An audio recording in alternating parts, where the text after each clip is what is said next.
the colony has now started to be set up, and the block guard have moved from mercenary work more into trying to get supplies, establish trade routes, whatever the growing whatever the growing place needs. Zach has had a delayed reaction to getting shot repeatedly with a minigun a couple of games ago, and has he took a campaign action last time, and I only noticed it halfway through the game. And he was also had the argument thing, so he's got really pithy and argumentative this time. So he's done nothing. Oriana has traded. So she's trained. She's got +1 XP. She's trying to get her thing up. She's trying to get her savvy up to 6. She's really working with the bureaucracy of the new settlement. I think Zach is the leader of the crew, but Ariana is essentially going to become the mayor of the town. Rel has tried to fix up the shell gun to give it to Hakim, but has failed. Caleb and Hakim have tried trading, and between them, they got a handgun for free, woo, and some touristy tap, which has given them like +1 story point. Yay! Lastly, Scratch has done some more exploring and has been given another little side objective. If they can get to one of the terrain features on the board and interact with it, the crew will gain +2 credits, which feels like a good idea. Money is running a little bit tight at the moment, especially with all the medical bills. So yeah, we'll see how things go, and yeah, they're going to be going back to doing patron missions. They've got a mission from Michael, which is going to pay very well as well, so it should hopefully get some cash back in, and we will see how things go from there.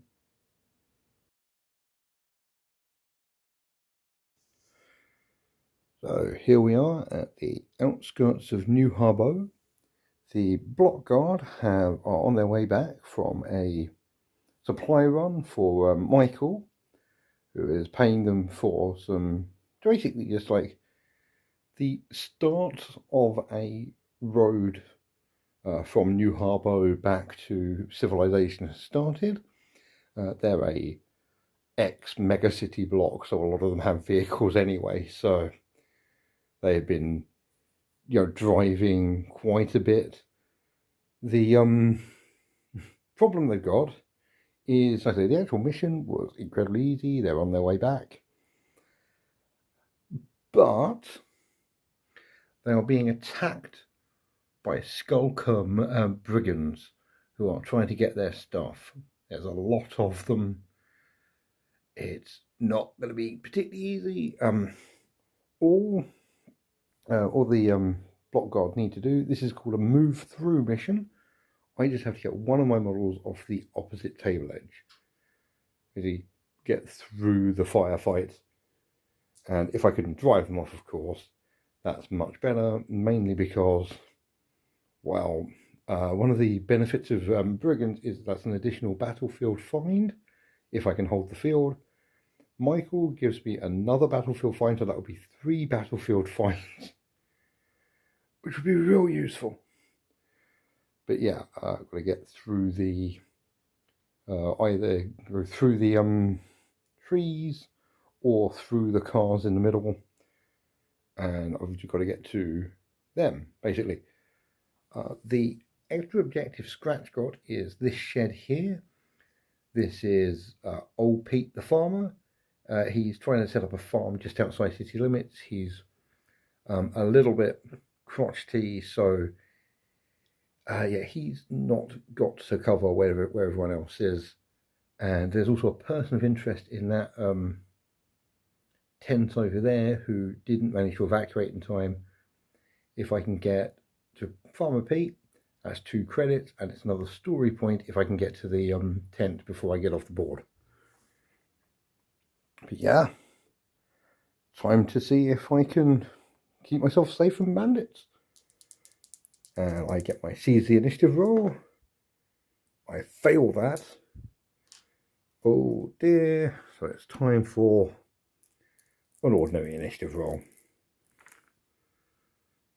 Yeah, well, Zach is now 3 actions 3, so he can go very, very quickly. Everyone else is moving after the bandits. Oh, for what it's worth, all the bandits have handguns, except the 2 with rocket launchers are armed with rattle guns. 2 weapons we have definitely seen before. It's going to be there's going to be a lot of short-range shooting with 2 people with ridiculously long-range shooting in the back. Everything's going to be okay. The heroes are going to be great. Time to move though. So Zach has moved up behind this car here. They're all technically in cover from all of them. So the one with the rattle gun over there is going to fire into Zach. Needs 6s to hit. Not a 1. One over there is going to do the same. Nothing. Cool. The rest of them are going to move up, and they are going to be within 12 inches. They're going to get shots off. But yeah, should be fine. Should be alright. Alright, Zach's tough. Zach is the toughest member of the team by a decent way now. So yeah, let's move them up and get to shooting. Okay, they all ran up. Oh, also for the one with the sword is the lieutenant. He's slightly tougher than the rest. Yeah, the green one on this side behind the truck, he ran up to try and stay in cover. I've just realized he's not, but this is what happens when you're a brigand. Boo. You'll start with the blue one at the back. They are going to take shots at Zach. They're all within 12 inches. So, gonna miss. They all need 6s. The lieutenant. No. The one behind the white truck over there. No. And the one behind the truck. Everyone is fine. Yeah, the big thing is that the brigands are honestly not particularly great shots. The heroes are outnumbered, but they are definitely not outgunned. Speaking of which, Ariana has moved up. She can't get a clear shot at the green one, but she's in 12 inches, so she needs 4s to hit. No, okay, nothing. I was really interested to see if I could get her to get the shot off so the rest of them can run up and do better stuff, but guess we'll see. Caleb has also walked up behind that truck, and he is going to take... I'm going to do 2 shots into the lieutenant because I really want to kill them before they... Oh, double hits. They're only toughness 3. The lieutenant is dead. Because the lieutenant's the only one that's fearless. The rest of them don't have great morale. So, yeah. I'm hopefully going to cause a rout before too much longer. So Scratch has just run behind the tree over there. They're going to go for Old Pete and the camper. Hakeem has also moved up, and he is going to take a shot at the heavy weapons dude at the back. Needs 3s to hit. He hits. 3s to kill. He kills. There's 2 dead.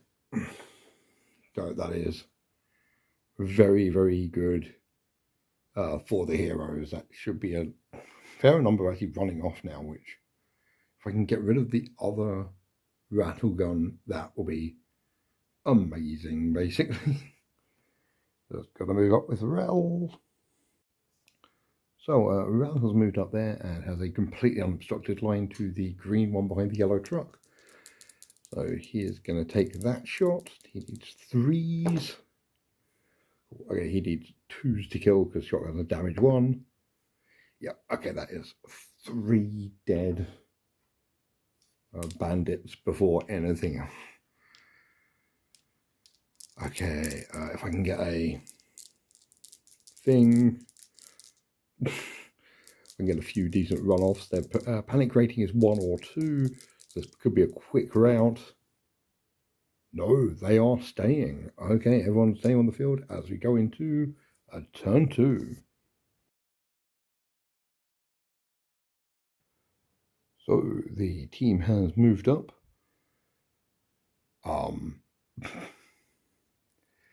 Yeah, there's 5 dudes left. If I can get a few good initiative rolls, I can hopefully do some more. Okay, I can get 2. I can get Zach with 1. Oh, I'm going to go with Zach and Caleb, because I reckon Caleb might be able to plug the rattle gunner if Zach gets out of the way, which I think Zach is going to do. Going to do some measuring here, see if I can get him to that truck over there. So Caleb has moved up. Oh, Caleb, he's Zach. I know the difference between my own models. It's fine, everything's fine. Need 3s to hit. Oh, 2 hits, 2s to kill. Yeah, boom. Now, Caleb, actual Caleb, has no matter where he moves, he's going to have an obstructed line of sight on the rattle gun dude. So I may as well stay where I am. Aim. He needs 3s to hit, and if he aims, he rerolls 1s. Really just needs 1 hit here, but... Okay, Caleb misses with everything. Right, it's them attacking back then.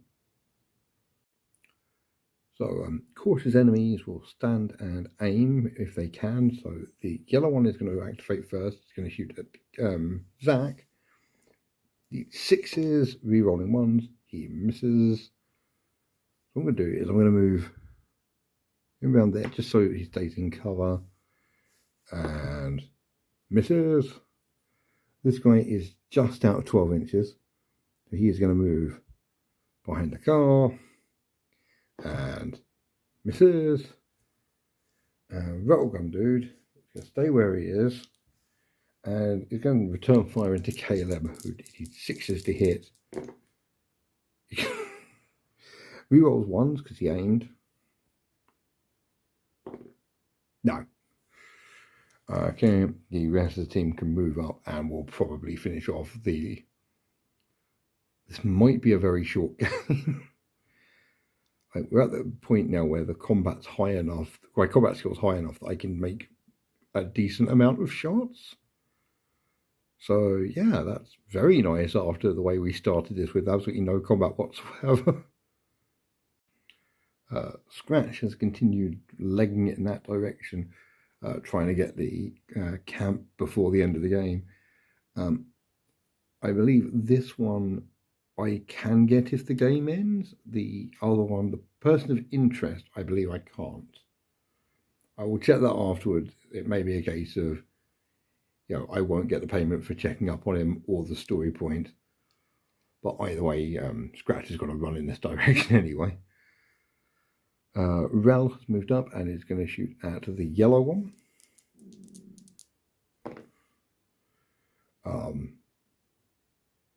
He's going to hit with the 4. He's got +2 combat now.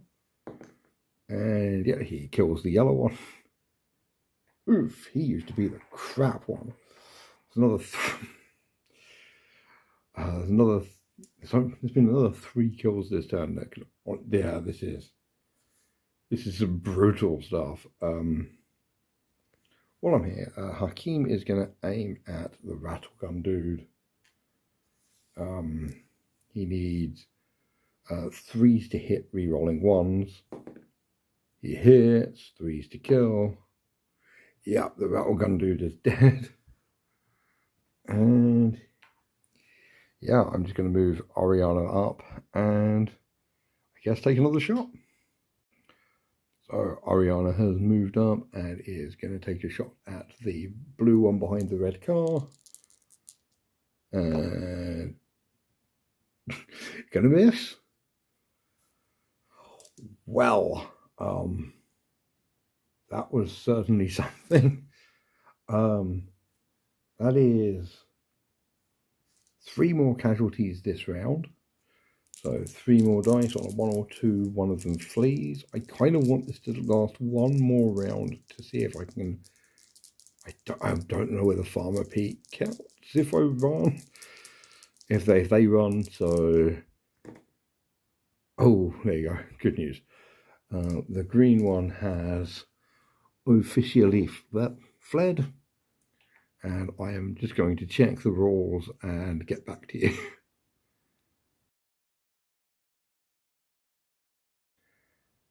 So nowhere does it say anything about holding the field. So yeah, if I don't make contact, I won't get anything, and I might as well just run for the 2 credits because I can't get to the camp. I'm kind of hoping I can at least activate before the thing though. Oh god, the only one I can activate is going to be Zach, because he's the only one who's got a higher reaction speed. Still, yeah, he's gonna. Oh no! He can move in. If he moves in, he can basically get a guaranteed shot. Cool. Okay, let's go with that. That's sliding across the top of the thing. Gets the other side. He needs essentially 2s to hit, 3 to hit plus 2, and I'm working a rate of 1s and misses. I actually can't find that rule in the book, so this might change, but I'm going to continue. 2 hits, 2s to kill. Yeah, the last one is dead. I'm going to look this up, and I'm going to keep playing with it this campaign, and if it turns out you can auto hit in this game, firstly, secondly, yeah, I might, yeah, I don't know, do that. I might, yeah, start building even higher combat score characters. Because if you can get to combat 6, you instantly hit people in cover half a mile away, which will be cool. And also, when I'm here, Scratch, because you check for holding the field at the end of the turn. So he's going to quickly check on, what do I call himself? Farmer Pete, old Pete, Farmer Pete. And he is going to very grumpily explain how he's fine and how he doesn't need any help and everything else. Everything is fine and great and dandy, and you should leave him alone. And then a few days later, Scratch is going to get a present of some money in the mail from a very thankful Farmer Pete, who didn't want to admit he needed help because he is an old person and he's a bit stubborn about it, all this kind of stuff. No, isn't that heartwarming? Yeah, he's looking in the window to make sure. Cool. There you go. We have a new supply line from New Harbou back to civilization. So the city can start to actually grow.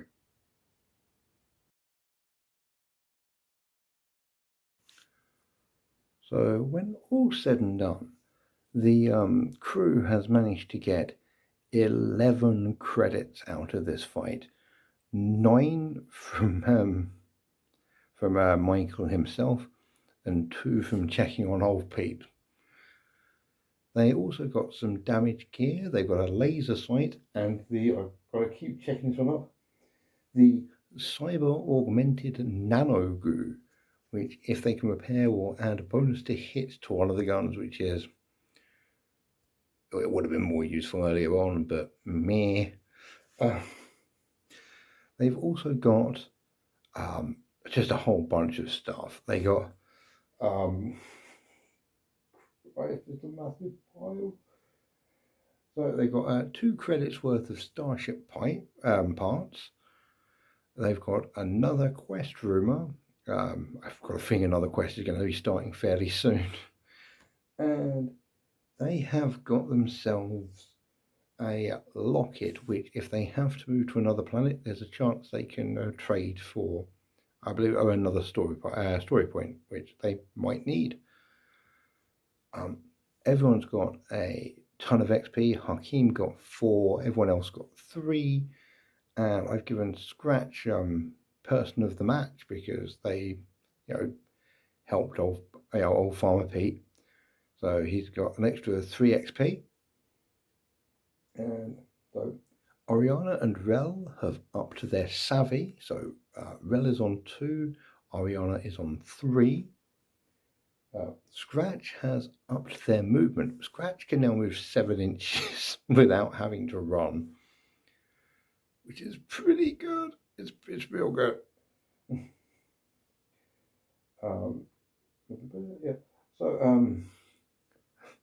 on top of all this, Raoul got, in hindsight, it's going to be a good story as a campaign event, which means that he wasn't injured. So they got an additional story point, which means we're basically good for +3 XP for the rest of the campaign. And Oriana, in keeping with she's going to be the mayor of this town, has been putting a lot of work in around the area, and it means she's got a free repair, which I've said she's repaired the shell gun that Rel was working on, which means Hakeem now has a sniper rifle and a rocket launcher. So basically, do not get within 30 inches of the guy. Yeah.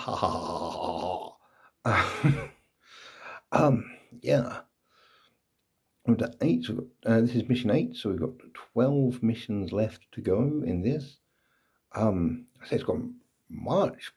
It feels like it's going quickly. I mean, it's doing 1 a day, so it's literally going 1 a day.